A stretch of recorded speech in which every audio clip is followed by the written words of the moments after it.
studios over about 8.9 FM. Good morning. We apologize that Akure will not be able to hear this morning.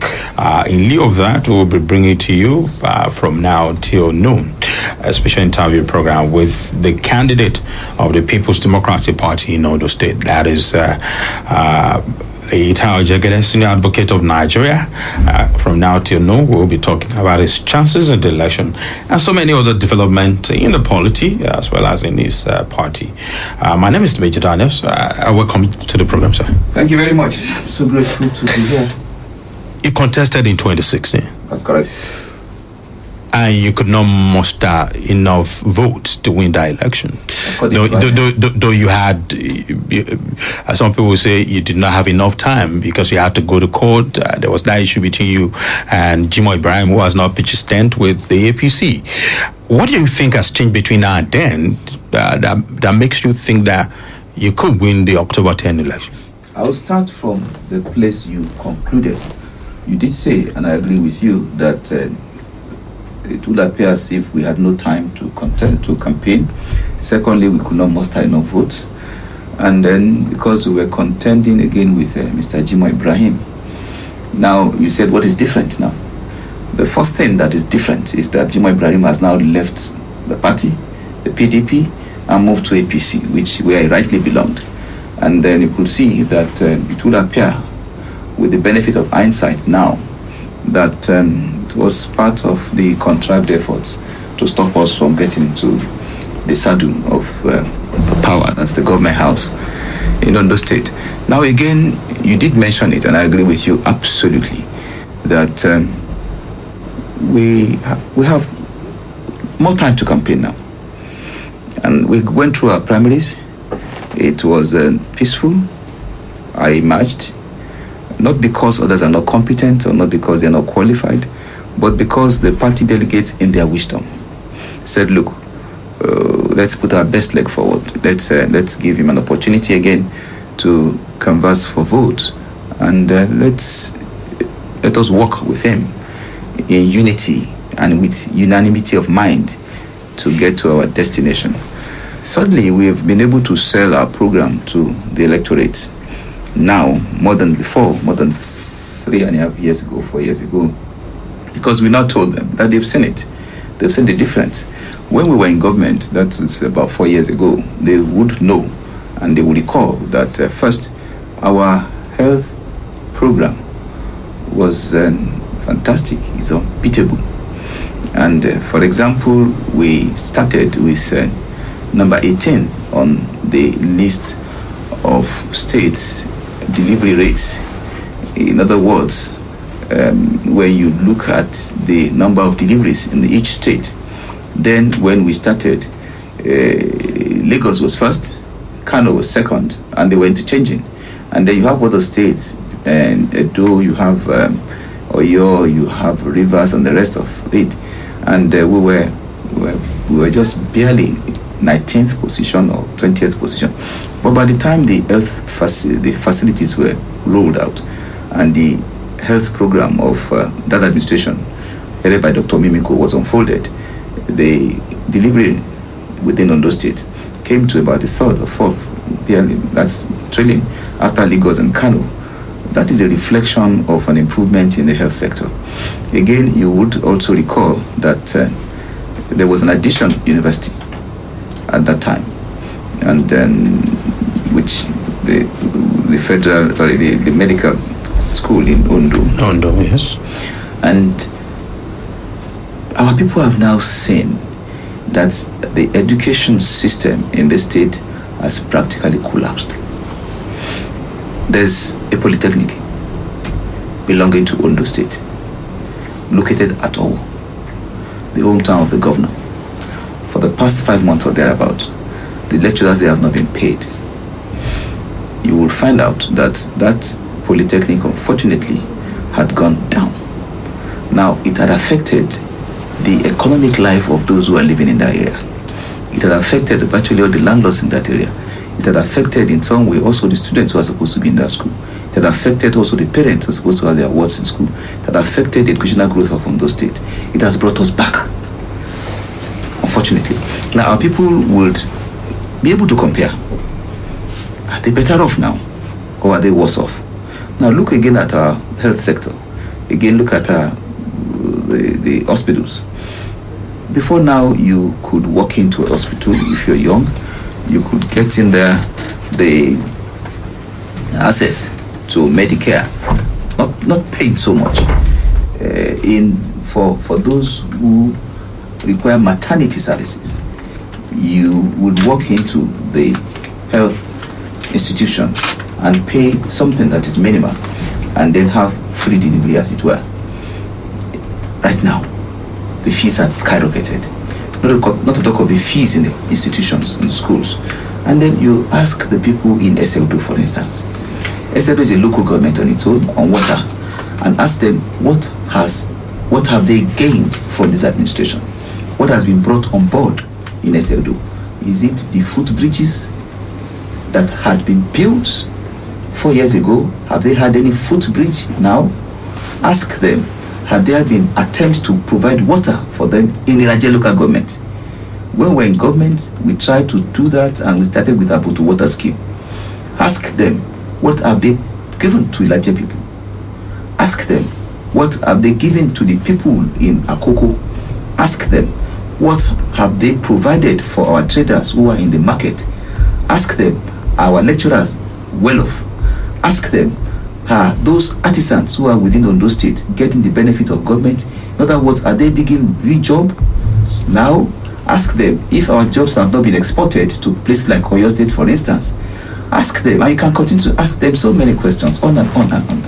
And that is why I believe that our people are intelligent and knowledgeable enough to know that this is not a government for the people. Now, you mentioned education. You've talked about it. What do you make of the recent reduction in tuition as announced by the state government? Well, it is instructive. And again, I said that people are knowledgeable enough.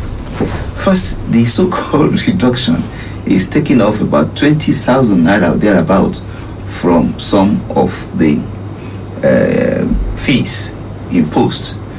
In the law faculty, Nakumba, for instance, and we have checked this, they pay right now, the amount they're paying, I think it's about 150 or so, has not gone down. It still remains static on the clear instructions of the administration. Now, if you ask me, and I think I'm fairly intelligent, I might not be extra intelligent, I'm fairly intelligent, and I've gone to school. When you have a government in place who imposed heavy burden of school fees on students when it assumed power after winning an election, and then it now got to the brink of another election, and now claim that it has reduced the fees by 20,000 naira, those who are knowledgeable will know that the person or the government that did that is only waiting for the after election. So what they want to do, in other words, is that, look, we needed them to win an election. As soon as the election was won, they increased the fees. When a new election is now by the corner, they now again reduce the fees. And what did they do, or what will they do? After the election is concluded, if perchance they succeed, they will increase the fees again. And they give the same excuse that they gave in 2017 when they assumed power. Now you ask them, when they increased the tuition fees in 2017, what was the argument? The argument was that they think that those fees that were being charged was too low, and that they wanted a realistic amount. In other words, that people should pay more. Now, what has changed in 2017? It is either they didn't think it proper, or they didn't think deep then when they increased the fees, and they have now thought deep 3 years after. Are they going to refund the money that was paid in the last 3.5 years? What happened to those who have dropped out of school because they cannot pay? Now, is it fair for you to force children of the poor out of school for 3 years running, and then come when it is now 6 weeks to election or 5 weeks to election to say you are dropping the fees, waiting until election is over before you now go back to your true colors? A leopard hardly changes its skin. You mentioned the issue of water project, provision of water for the people of SLDO. I read one particular press statement by the APC, in which they, criticize you for condemning the project, the overpass I'm coming to that now. In that particular press statement, they said you headed the committee that recommended the termination of the Owena water reticulation project. How true is that? Absolutely false. And true to their colors, these are people who are schooled in propaganda. And I'm sorry, they didn't even get their lies correctly. If you recall, I came into government, this administration, in 2009. I was about the last commissioner to be sworn in. They forgot that as at the time decisions were taken on those projects, I was not part of the cabinet. I had not even been a member of, I was not a member of the executive council. I came in, I think, about May 2009. The administration, which I was part of, came in on 23rd of February 2009. Now, if you check, after February, you have March. They may not know. After March, you have April. They may not have gone to school to know. After April, you have May. I think they should know by now that they've advanced in age. They should have checked their records properly. So you said that was a lie? It's a blatant lie. And it is expected because the election is coming near now. We don't lie. I don't tell lies against them. And when they now claim that I spoke about the bridge, the overpass. That you said it was. I said it was, the cost is exorbitant. Okay, so you have no problem with the project. I have no problem. In fact, they should have made it wider. That is one. It should have made it wider. They should have made it a longer stretch. They should have made it to have more vehicles that are passable there. And look, this, according to them, they said they spent 5.4 billion.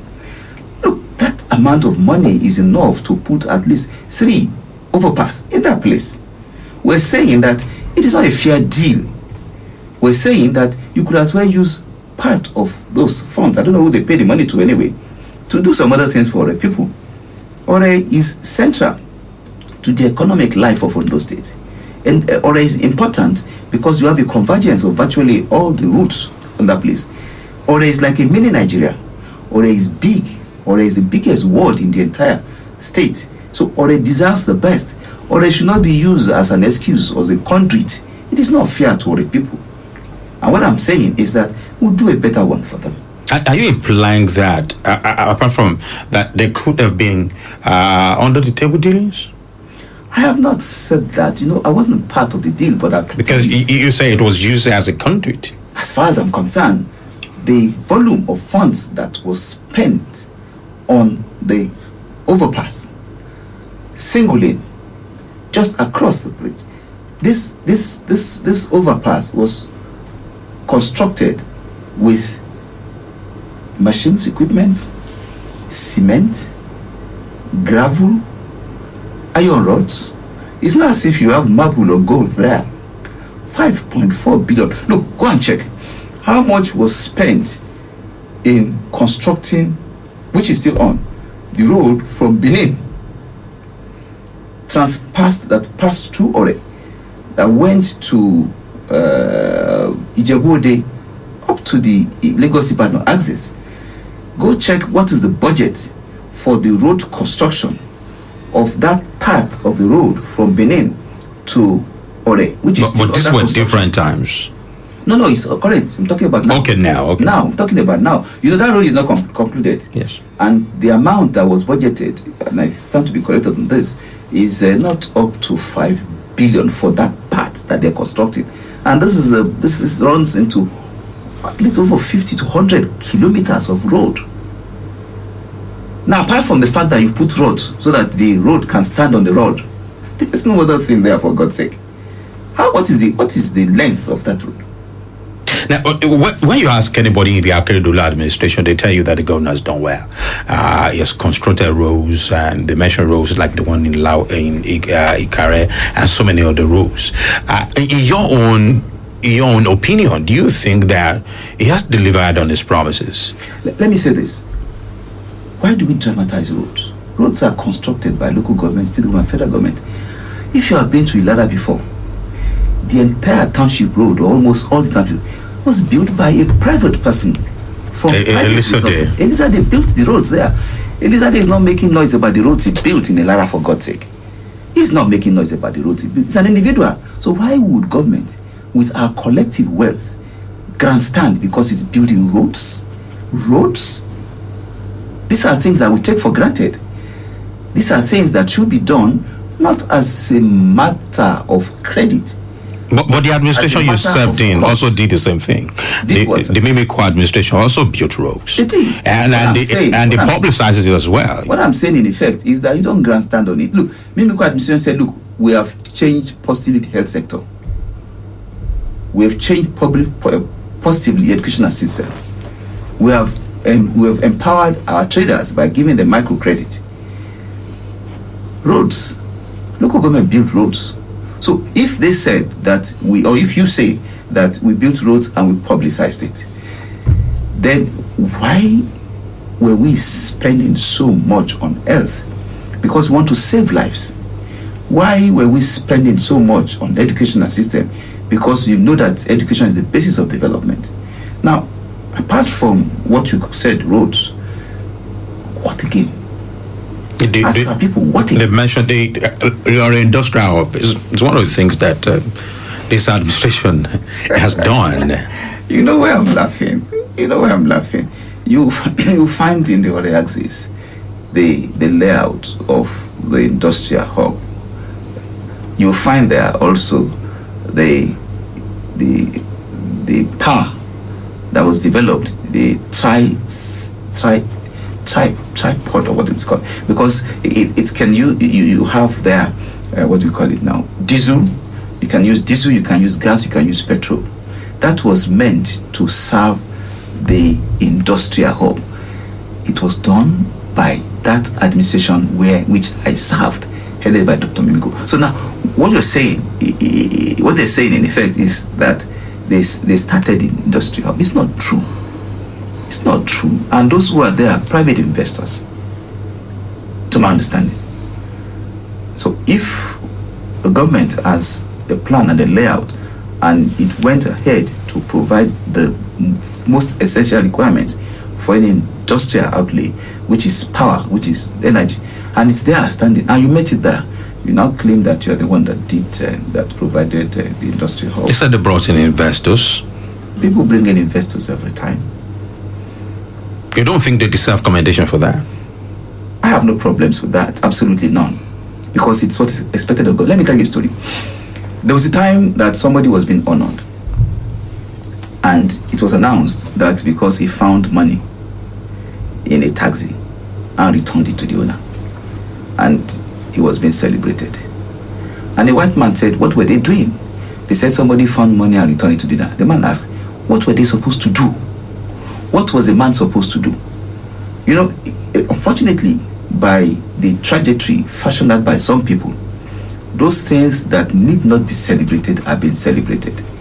When they say thou shalt not steal, for instance, and a person says, look, I'm not going to steal, you now go and give him an award for not stealing. Does it make sense? Okay, because of our time, should you get elected, what are you going to do differently? A lot. What we're going to open up the state for genuine investors, both local and foreign. That is one. Two, we're going to encourage all the workers in Ondo State and all the businessmen to be part of the government. In other words, we are going to give jobs to artisans within the state, because that's the only way to grow the economy in the state. I'm going to ensure that we bring down drastically the astronomical fees that is being charged by this administration. It's uncalled for. It is not right. It is targeted at inflicting pain on the people. We're going to bring down again the fees being charged by for deliveries, maternity services in our hospitals. We're going to bring it down drastically, and we're going to make saving of life an essential hallmark of government. We're going to care, but care less about what you call this IGR, where you do not think or do not talk about the safety of life. What is your primary concern is how to make money. Even those who are in private sector, for God's sake, those who operate private clinics, they still do some form of humanitarian services. Go to a hospital. A 5-year-old girl went in there with appendix, and she was crying, and the parents didn't have money. And that hospital that belongs to government, for God's sake, it's not a private hospital, belongs to government. It happened here in Ondo State. Happened in Akure. Which hospital is that? This state hospital had to insist on collecting money before we can treat a 5-year-old girl. And after she was treated and she go to surgery, and thank God the surgery was successful, again, kudos to our medical personnel who are there because they are experts. After she's gone through the recovery process, she had to be discharged. She had to go back, 5-year-old girl again, to pharmacy to pay what she owed, to laboratory to pay what she owed. Again, 5-year-old girl. And after that, after we provided the money, they then said she cannot go. Okay, you paid for her. I did. And I said, we cannot go. And I said, why? And the person that sent in there they said to him that when she came in, 5-year-old girl, they had to give her a pint of blood. And they said that blood must be returned because they have to keep it back in the storage, a 5-year-old girl. Now, because she could not produce the blood, and the mother could not also produce because she wasn't feeling well, and the father was not in, the person I sent in there had to lie down on the bed and they pulled this blood out and kept it in the fridge, in the storage, whatever it is. Now, I think that there should be human face to government. There should be human face. I don't know how to put this, but I think some things are not right. Now, if the government is not aware of it, there should be corrections. And I'm not saying this because of elections. I'm saying this because we want to save lives. I'm saying this because, look, you cannot walk without your head shaking. And once in a while, when your head shakes, you try to steady it. If people criticize you, they're not criticizing you for the sake of criticism. Even if they do, and you think that there is some sense in what they're saying, then you should adjust. Again, when we started this, I would say, look, those fees being charged in our schools are too high. The government reflected and said, look, I've done wrong to these people. I've imposed pain on them. And he said, look, let me take out some of the amount. They can pay less now. Let's take out the 20,000 naira. For instance, at this period, 5 weeks to election. 5 weeks to election. Okay. 5 weeks to election. Okay, let me ask you. You must agree with me that the federal allocation is going down, continues to dwindle, and economies the world over continue to shrink. Now, at a time like this, you've mentioned a lot of beautiful things you intend to do. You must also agree with me that at this time it requires a governor who can think critically to grow the economy of any state.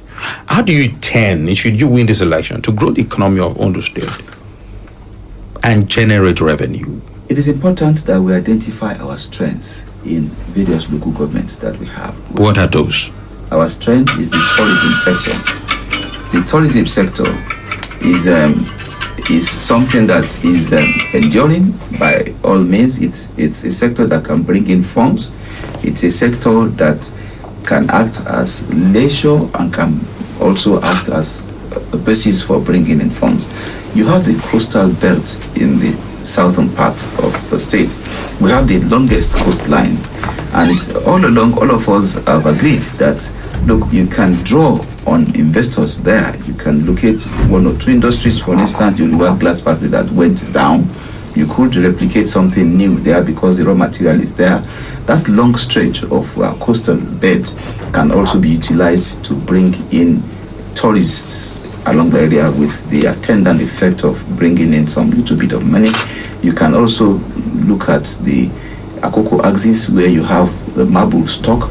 And I tell you, a few months ago, I learned that one of my friends brought in what they call black marble. He brought it from Italy. And when I got to his house, he said, when he asked for the history of the marble, they said the marble came from somewhere in Ondo State. That marble was taken from here to Italy. It was polished and they brought it back and sold to us. Now look at our cocoa business. Ondo State produces about 40% of the entire cocoa output in this country. In other words, Ondo State alone, with the tonnage that it produces, can generate a lot of money from the funds that come in there. Some other countries survive barely on cocoa. They don't have oil. We have oil. And yet they cannot move on. Now, we must block all these leakages. And I agree there might be leakages. I agree there will certainly be. Sometimes when you save money or when you block the leakages, the quantum of money that you have there is something that you can also use to address other sectors. And again, we should not impose too much tax on the people, but we should spread it in the sense that each and every person in Ondo State should have joy to say, look, I'm contributing to the pulse, no matter how minimal or how small. It is not the high, the quantum of the money imposed on an individual. It is the reasonableness of the amount that will enable, little drops of water, and they said makes a big ocean.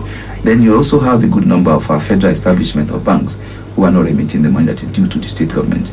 And these are the things that one would look at. And there must be honesty of purpose. You must open the books for everybody to see. The monies that are due to local government should also go to the local governments. Don't trap the money in Akure, for instance. Okay, because of our time, I've had many refer to you as, calm, easygoing, but I've also had people, especially politicians, saying that you could be stubbornly unyielding, especially when it comes to reaching a compromise. Now, what is your take about this? Why I'm asking you this question, it has to do with your choice of deputy. I've read a lot of statement from members of your party, from groups within your party. In fact, the Banjo Gomo campaign organization put out a statement that they were not going to support your candidacy. Well, let me thank everybody for showing interest in this. It also shows the development of political system. You will have thought that the position of a deputy governor is one that is not given so much prominence in all the entire polity. I'm delighted, exceedingly delighted, that there are so many people out there who are ready to work with me. If I am a bad person, there wouldn't be struggle for running mate. They will say he's a bad man, don't go to him. But for God's sake, everybody wants to be running mate to Eyitayo Jegede. And it's because you said I'm calm.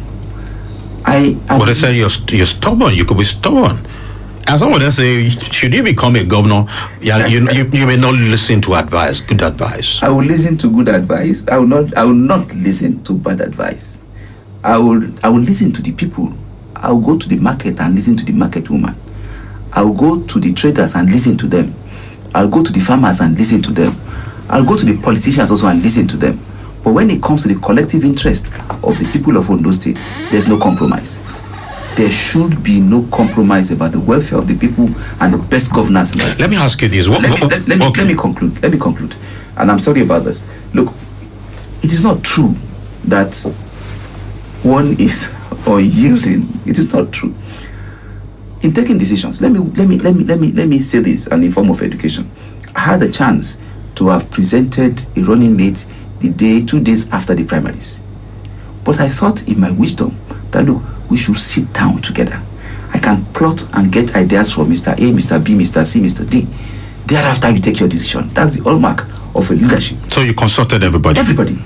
So, everybody. Okay. Why were some angry with your choice? Because when you have 2-3 categories of people, A, B, and C, if you pick A, B will be angry at your choice. If you pick C, B and A will be angry. If you pick B, A and C will be angry. So it's a human phenomenon. If you're looking at something and everybody knows that God willing, we'll win this election. God willing. Now, there's this anxiety. Everybody is anxious. And they say, look, he's a man we can work with because he's receptive to ideas, and I say I'm receptive to ideas. He's calm, and I say I'm calm. He's not given to roughness. I'm not given to roughness. They say I don't threaten people with AK-47 or threaten people with federal might. So everybody wants to work with us. So it is also the positive side of this, which I want people to look at, is that if Jegede is a bad person, if Jegede is not receptive, if Jegede is not accommodating, nobody will want to work with him. But the joy of it is that everybody wants to work with Jegede. Now, if those people who are interested in being running mate did not get it, only one person will get it. Power comes from God. It's not from me. And the truth of it is that we're doing this to win an election. The truth of it, again, is that the person that they complain about is also from the south. He's also from that zone that agitated to be governor. Do you understand? But let me say this. The argument in some quarters is that Ikale Ikale has been governor. Late Governor Olusegun SLD has never produced governor, but they produced deputy governor. Larger local government has never produced governor or deputy governor. And some people within your party feel that you should have looked in the direction of a larger local government. We were all given the option. Why are people not talking about Odigbo? You know where Odigbo is? I do. Odigbo is in the southern belt. Yes. Has Odigbo produced a governor? No. Odigbo has not produced a governor. Odigbo has a large electoral population, more populated than these areas you have mentioned. People don't think of that. People like us are calm, as you have said. So we consider all the variables. We consider Odigbo, consider Ilaje, consider Okitipupa, consider Irele. Has Irele produced a governor? Has Irele produced a deputy? Why are people not talking about Irele? Are they not human beings? Are they not from the south? Yes, Ilaje has not produced, correct? And there are some, in the political variables, there are so many opportunities that are open to everybody. When I started this campaign, I prayed to God, and I still pray to God. And I said, God, guide us in all the steps we're going to take. I'm human. People will feel bad, and I have apologized profusely every time for those who are not happy about the choice, but they should trust me on this. What informed your choice of deputy? Why did you pick him? A lot of consultations. Okay. A lot of consultations, a lot of calculations. Do you think it's going to bring value to that again? I believe so. He's educated. He's a pharmacist by profession. You can go and check. He's trained in Nigeria. He's trained in London. He's a young man. They said we should get a young man. I got a young man. I'm not looking for somebody who will be redundant. And I'm not saying that people are going to be redundant. I'm not looking for people who will not contribute, who will not be able to offer some skills and professional competence in the admission of Ondo State. It's going to be challenging. It's going to be very, very challenging. Economy is not good. We need people who can think out of the box, and all those who contested with me can really think properly. There are people who have things to contribute. But then you also have other considerations. Because look, there's a difference between a governorship candidate and a governor. There's a difference between a running mate and a deputy governor. In this business, we're looking for a deputy governor. Okay. And everybody is qualified, but don't get me wrong. Okay. But when I started this, it's not because I want to pick a ticket. How do you now that some people, because I still interact with some members of your party, especially those from the south, how do you hope to bring everybody together? I keep on begging them, appealing to them that what is this? Look, if you had complaints, there are 18 local governments in Ondo State. We should not lose sight of that fact. Each and every of the local government is very important to our success and our winning an election. We plead with everybody that they should see it beyond personal interest. They should see it more as a global interest. The interest of Ondo State, the interest of the economy, the interest of the farmers. All those who are in the northern part of the state, Akoko, 4 of them, or say 6 of them, they all have a stake in the coming administration. Come to the central. Each and every of the 6 local governments are interested in ensuring that we win the election. Coming to the south, each and every of the local government should be interested in us winning the election.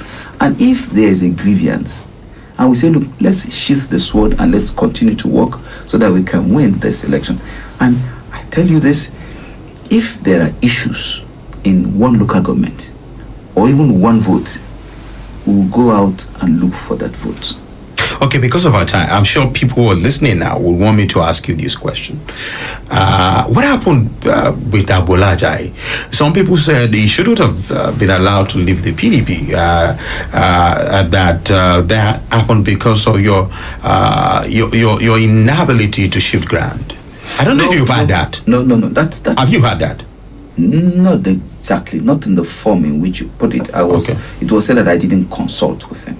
Okay. And I said that is not true. We congratulated ourselves after the primaries. I went to his house twice. The first time he was not in, I placed a call. I couldn't reach him. The second time I went and met him personally. I went there to seek his hands of fellowship, of cooperation, and to say, look, let's work together. What did he say to you? He said yes. He said. And I think I should also... And he didn't say he had any problems with you at that point? No. And I don't think he has said he has problems with me. And let's be fair to him. His Excellency, the Deputy Governor, is a Deputy Governor. We respect that office, and I do respect. He's a lawyer by training. And I will be fair to him, and I expect he will be fair to me. He never said anything against me. I have not said anything against him. I acknowledge his right to move from one party to the other. I acknowledge his right to stay in PDP for only 6 weeks and move on. I acknowledge his right to stay in the party that is in. I acknowledge his right to even move from that party that is in. There's freedom. After all, His Excellency left APC for PDP. His Excellency left PDP for Zenith Labour. And who knows what's going to happen tomorrow. Yeah, talking about your former boss, which you just mentioned now, in 2016, it was your major backer. Absolutely. This is 2020, and now he's in Agbolaja's corner on the platform of ZLP. Are you bothered? What happened between you two? Is there really a fallout? Because that's what we hear. I don't think so. I think. Did you consort him? In respect of my movement to your ambition this time around? Well, let me talk about this ambition. I'll tell you a story. I didn't come to Ondo State basically because of a struggle for power. No. I came in to serve the people. And I came in to serve the people through the platform of administration headed by Dr. Olusegun Mimiko. And everybody must concede that he worked hard. And he backed this man, Eyitayo Jegede, even when people did not think that. And I tell you what he said to people. He said, look, this Jegede is a man who has conquered greed. This Jegede is a man that will work. This Jegede is a person, if you give him power, close your eyes, he's going to do well for Ondo State. I don't think anything has changed.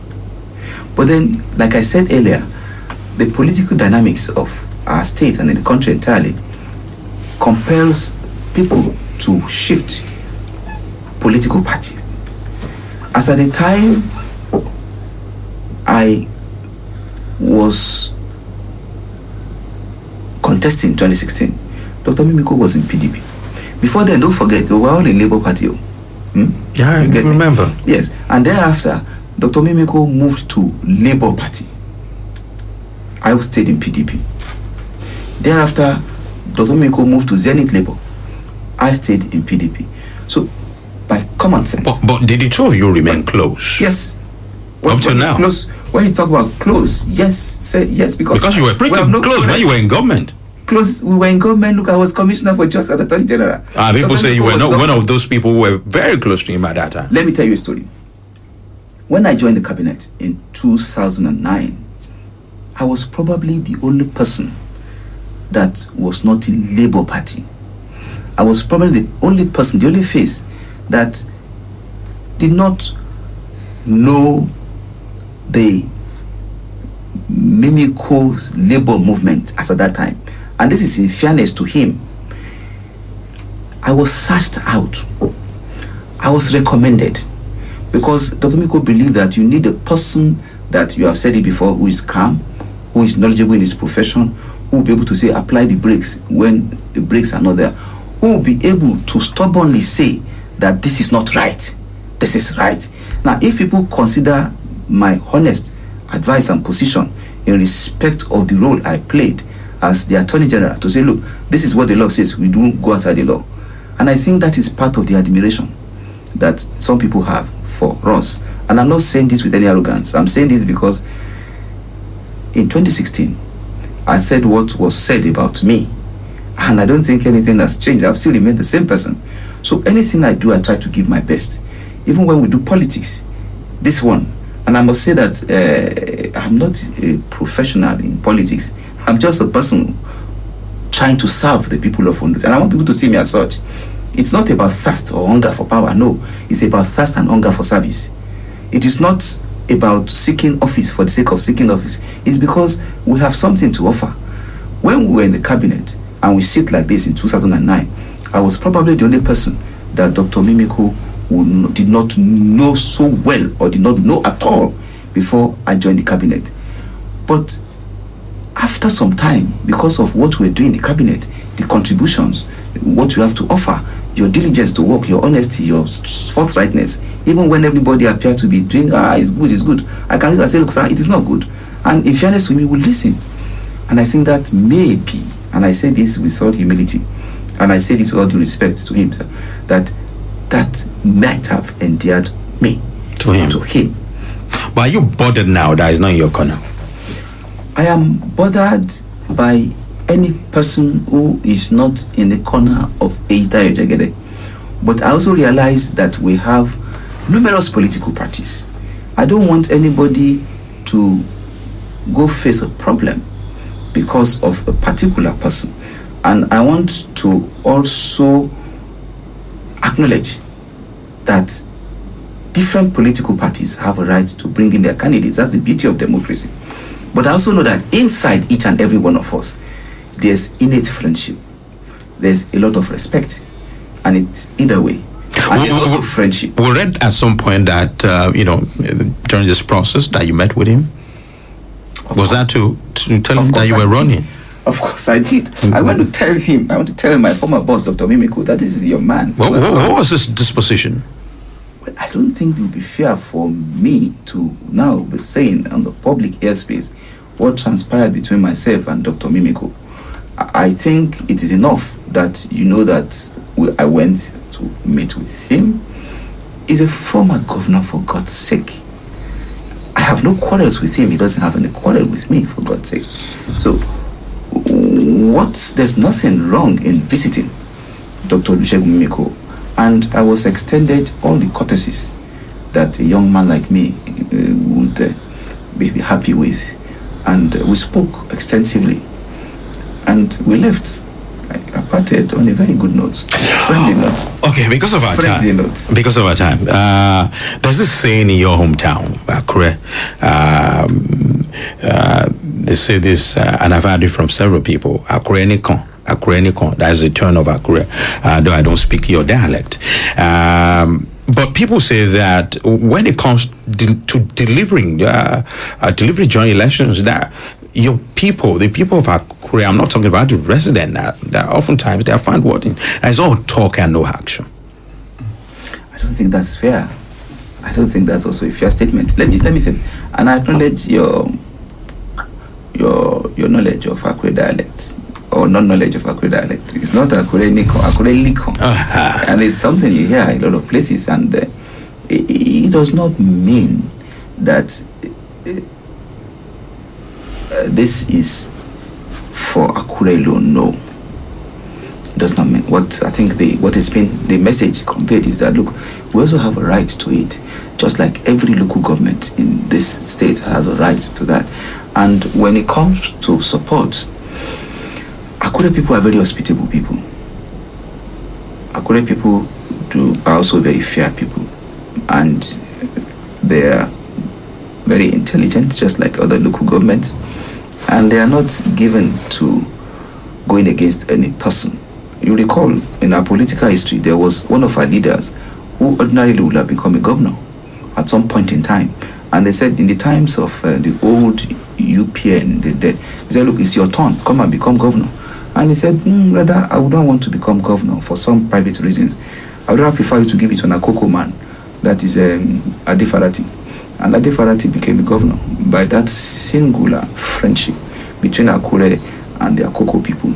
You have seen Akure people support those who are genuinely within the town, who are interested in business, who are also interested in the growth of the state. Akure people will not say because you are from a particular area, they are against you. No, that's where you have an assemblage of all the tribes here, and you have everybody flourishing. Those who are doing business are flourishing. Those from the east who are in Akure are flourishing. They build houses. Those who are from other parts of the state are flourishing in Akure. Akure is not a place where you get up and say, look, I don't like this man because from this place. No. Our people are hospitable. And I want to say people generally are hospitable. That's why you don't have people being killed here for reasons of ethnicity. No, you won't get it here. Okay, because of our time, on a final note, I want you to do this one in Yoruba. Quickly, maybe within a minute or two, talk to the people of Ondo State on why they should vote for you. Ìpínlẹ̀ wa ní Ondo, àwa dúpẹ́ lọ́wọ́ yín. Ìkíní mo wá dúpẹ́ gidigidi torí ọmọ Ondo ni èmi jẹ́. Ọmọ káàrọ̀ oòjíire. Iṣẹ́ tó wà níwájú wa pọ̀, ó pọ̀ díẹ̀. A lè gbọ́dọ̀ fọwọ́sowọ́pọ̀.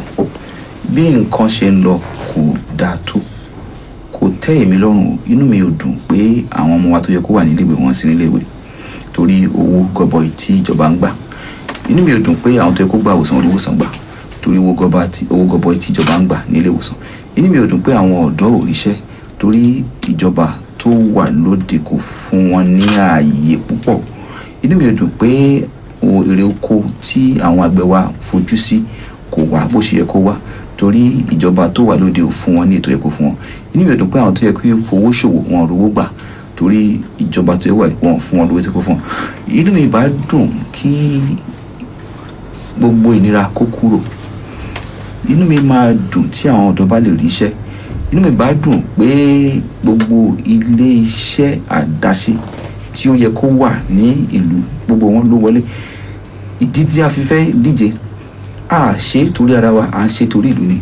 Mo fẹ́ kí àwọn èèyàn wa kí wọ́n jọ̀wọ́ kí wọ́n jáde ní wìtìwìtì ní ọjọ́ 10 oṣù 10 ọdún tí a wà yìí ká wá dìbò wa ká dẹ̀ dúró tí o ká má dẹ̀ bẹ̀rù ká má bẹ̀rù Ọlọ́run á gbà fún wa. All right, thank you very much. Mr. Eyitayo Jegede, Senior Advocate of Nigeria, candidate of the People's Democratic Party in the October 10 governorship election in Ondo State. Thank you very much for coming. Thank you very much. It's a great opportunity. My name is David Danis, and this is where we draw the curtain on this interview. Good morning.